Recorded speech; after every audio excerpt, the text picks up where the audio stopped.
Oh my god, I really don't want to do it, but I don't want to just exist in this world. Our time is very limited here on Earth. Meron na kaming aircon. 478 students. 34 podcast episodes. Grabe. I was able to reconnect with friends, two of my co-workers in the past. Isa lang yung book na natapos ko. Today is our gratitude day. So, samahan niyo ako for the month of April. So, we have to do it today. Habang umiinom ako ng matcha latte ko, so paubos na siya. So, in a few sips na lang siya. Alright, so patapos na yung May, guys. It has been 5 months. So, it's also a great way for me, for us to look back sa mga magagandang nangyari sa atin over the past months. So, first big win for me in April, guys, was meron na kaming aircon. I know. Siguro sobrang maliit lang to na achievement sa iba, but to someone like me na pinanganak at lumaki sa underprivileged na family, sobrang luxury talaga yung aircon. So, the reason na nagpakabit kami ng aircon is sobrang init talaga, lalo na last April. So, it was really scorching hot. Hindi ko kaya yung init, especially lalo na I work from home. I stay at home like 90% of the week. That's one of my greatest wins talaga in April. The second win was I was able to reconnect with two of my friends, two of my co-workers in the past, whom I had never met for 3 years probably. So we carved out time to spend time together.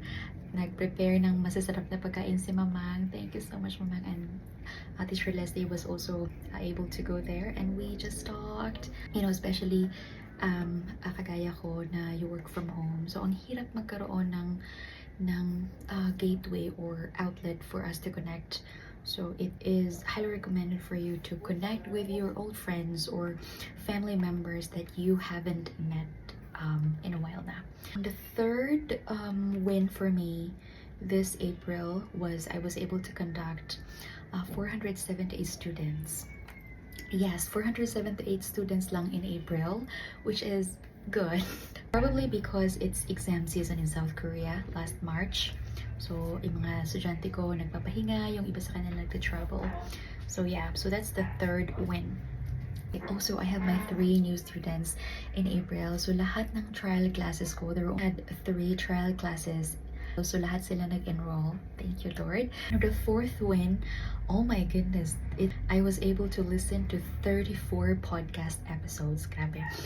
In April 2026. This has been the most, grabe, na-beat niya yung record last May. Because last March, I was only able to listen to 27 podcasts. Now, ngayong April naman, 34 podcasts. Now, I was trying to reduce, the content and the listening to podcasts kasi parang ang daming information. So, hirapan akong pigilan yung sarili ko na hindi makiyan ng podcast because podcasts are very informative. Para akong nagkaroon ng free webinar session. Grabe yung nuggets of wisdom from these experts from the Mel Robbins podcasts. Think Positive, Malama Life, at marami pang ibang mga podcasters na pinapakinggan ko. So, 34 podcasts episodes in April 2026. This is incredible. Yung mga podcast na pinapakinggan ko, guys, like 2 hours, 1 hour long, yun yung duration, yung length ng podcast. I would just have to listen and then reflect after listening to podcasts. So, grabe, 34 episodes. Shala, ikaw na talaga. Okay, the fifth win is I was able to finish 1 book this last April. Okay, isa lang yung book na natapos ko last April kasi I just wanted to, take it easy. Probably because I listen to a lot of podcasts. That is the major reason. Okay, the book that I was able to read was The Richest Man in Babylon. Grabe, this is masterpiece. If you've read this one, probably you would agree with me. This is written by George Clason. It is one of the profound and well-known financial literacy book that you could read. Yung pinaka takeaway ko dito is, of course, you have to pay yourself, prioritize your rewards for yourself as well para hindi ka lang trabaho ng trabaho without, savoring the fruit of your labor. Pangalawa is kindness should be given wisely. So halimbawa, pag may nanghiram sa'yo ng pera, hindi mo sila agad-agad na sa lahat ng pagkakataon bibigyan mo sila. Dapat pipiliin mo yung mga tao, because if you're gonna just give them money without teaching them how to fish, ikaw yung kakawawa. It is very detrimental pagdating sa sarili mo ng mga pangailangan. Huwag masyadong mabait, piliin yung mga taong bibigyan mo ng tulong. Hindi sa lahat ng panahon available ka para tumulong. And my 6th win for April was I was able to move my body. Like, I'm really proud to say I'm very consistent with my bodily movements. I do Pilates while I'm still on bed.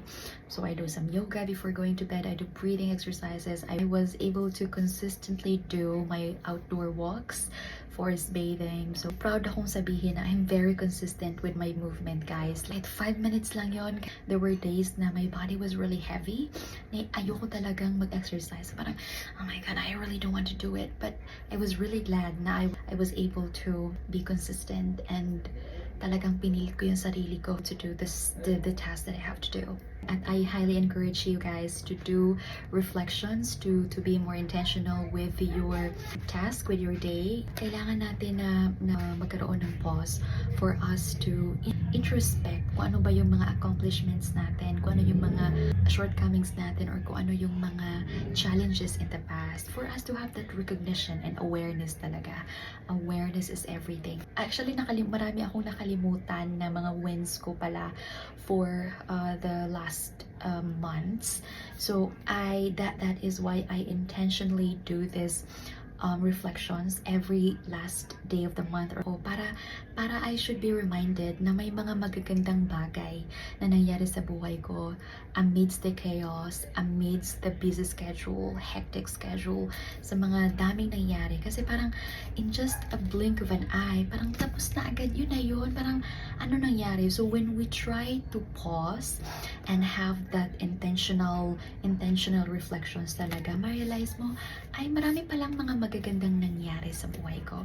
It doesn't have to be perfect na magsulat ka or yung mga magagandang notebook na sulatan mo. Just a piece of paper. Just have time, just 5 minutes for you to reflect and ask yourself, what makes me happy? What are the things what were the positive things that happened over the last months? So ganun lang, ano yung mga binili ko, yung spendings, ganun. Yung goal ko talaga is I don't want to just exist in this world. I know our time is very limited here on earth. Sobrang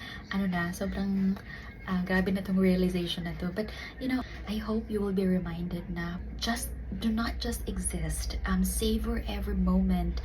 Those mundane moments, mga simple moments lang na mga simpleng bagay, celebrate it. Wag kang maghintay na big events, laking celebration nangyari sa buhay mo. No, don't wait for it. Make every day count. Celebrate small wins. Kung kumain ka dyan ng masarap na pagkain, take a picture, post it on Facebook and Instagram, or may bago kang nabiling gadgets. Kung maganda yung suot mo, yung travel mo, post it. Celebrate it. Celebrate those wins. Kasi hindi siya all about like flashing it online or pinagmamayabang mo yung mga achievements mo in life. That's for you. You're not posting for other people to see the good things that happened in your life. So you are celebrating and you're taking the moment to savor that milestone. Thank you so much for watching. See you.